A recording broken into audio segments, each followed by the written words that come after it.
Welcome to the Boston Sports Hack, the show that talks about Boston sports and lots of other stuff. My name's Felix Brown. Across the desk is Annie. Good morning, Annie. Good morning. So the Patriots go into Minnesota and win 30-7. Yes. You must have got off the Tobin Bridge, didn't jump off. That's right. And you're back on the Patriots bandwagon. So what were... I'm a pink cat. We all know that. what were some of your impressions of that 30-7 win? The good, the bad, and the ugly. It was good. It was good. It was a good win. Good win. Were you Tom Brady? I know. Yeah. It's really like hang Glad we himself won. afterwards. I know. He looked pissed. He was pissed. And he had reason to be. We'll talk about that. Exactly. So let's start with the good.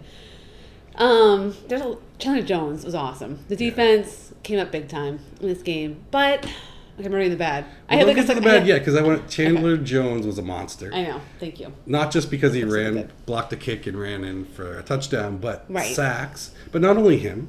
You know, they rushed the passer. They had their safeties played well. I mean, they were more aggressive. They were more aggressive. You could see, compared to the previous game against the Dolphins, that they came out ready to play some good defense, other than the first drive. And right. It looks like they may have changed something after that. But I was impressed with Dante Hightower. Had a couple of sacks. Yep.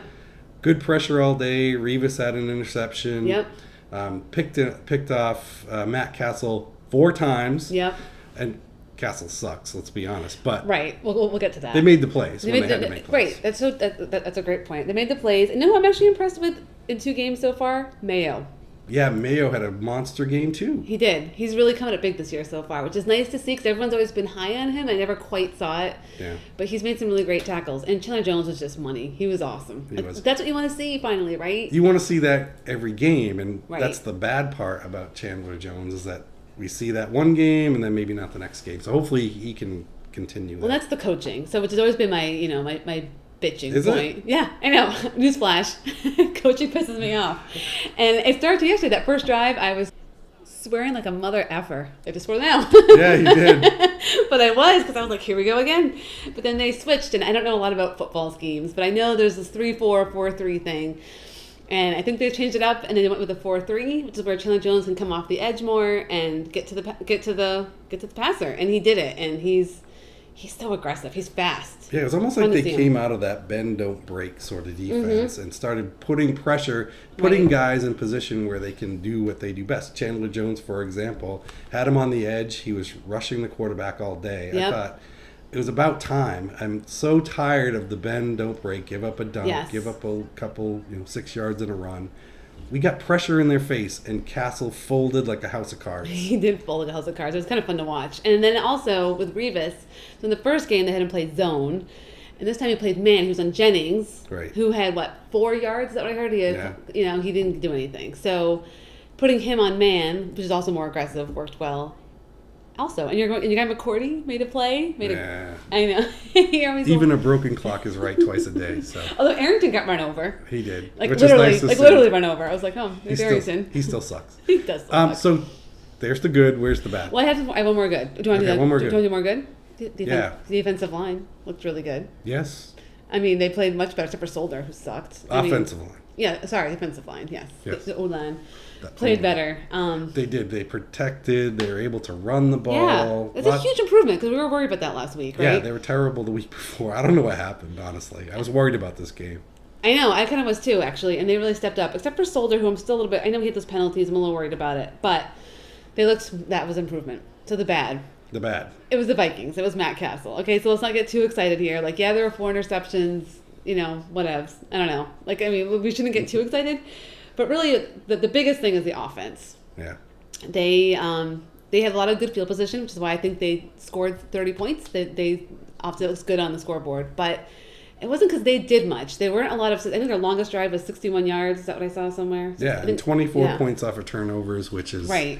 If they hadn't had those turnovers, we're looking at a 7-6 loss, maybe. Yeah, actually, here's some things I found. Well, no, but it's true. It would have been much closer of a game, for sure. Absolutely.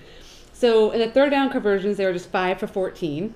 Lame. One sustained drive, that was a touchdown, for 61 yards. Not great. No. And then 2 for 4 in the red zone. So what happened? So, Why?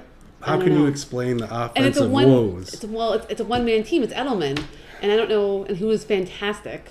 Yeah, but Gronk looked very ordinary. Yes. Ridley ran nicely. Yeah. I thought Brady came out with some fire in his belly and made some pretty strong throws. I think so too. He was 15 for 22, which is pretty good. I will enlighten you. Oh, fun. You want to be enlightened? Well, who doesn't? What really happened is, here's my theory on what happened with the offense, is I think they were pretty good all day, but I think the thing that really hurt them were the penalties.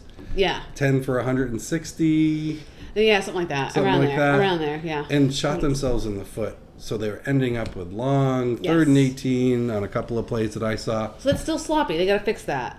Absolutely. So as good as the offensive line was and as good as Brady was, and they really need to cut out all the penalties. Yes, I agree. But, okay, so one thing we did see, penalties, whatever, aside for a second, they had better effort. They were more mentally tough this game. I think the heat really was a factor in Miami. I know that they're never going to say that. I know it's let it go. Lame. I'm just saying. Which I know you love to hear. Just saying. It was like 100,000 degrees out. So they looked more mentally tough this game. And they bounced back, which is a really good thing. So that was encouraging. What pisses me off right now is is Gronk. How everyone's like, oh, he's just a little bit rusty still. He'll come back. I don't know that I'm a little worried. I don't know that it's just rust. It's early. It's 2 games. I know. It's 2 games in. You're going to say that. I know, because I'm jumping the gun. Jumping the gun. There you go. Get off the Tobin Bridge. I don't think the Tobin Bridge even exists anymore. It totally does, yeah. Does it? Yeah, it totally I thought it was the Zakram Bridge. Yeah, that's different. Come on. You've been to Boston a while. I don't know. I don't drive around much. Coming from Chelsea, right? No, from Eastie. So, I guess what we're both kind of saying is that as much as the score was impressive at 30-7. Right. And this was a quality win on the road, sort of. Right, yeah. But it doesn't give you a great barometer where this team's headed. No, because the Vikings played really shitty. And they scored again, awesome. And then the Patriots played decent. They were decent. But the penalties were a problem. What I don't get with the penalties really quick, not to revisit too much, but are they that bad, or are the refs just really calling every single thing this year? Well, they're calling everything. Every game feels like there's a lot of flags. Every game I watched yesterday was full of penalties. Which I hate. They're ruining the game. It's like, you're not the show.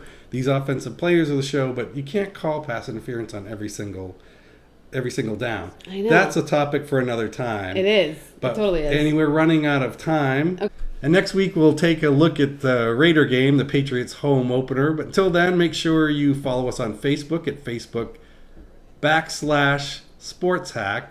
And follow us on Twitter at SportsHack72. I'm Felix Brown. I'm Annie. We'll see you next week.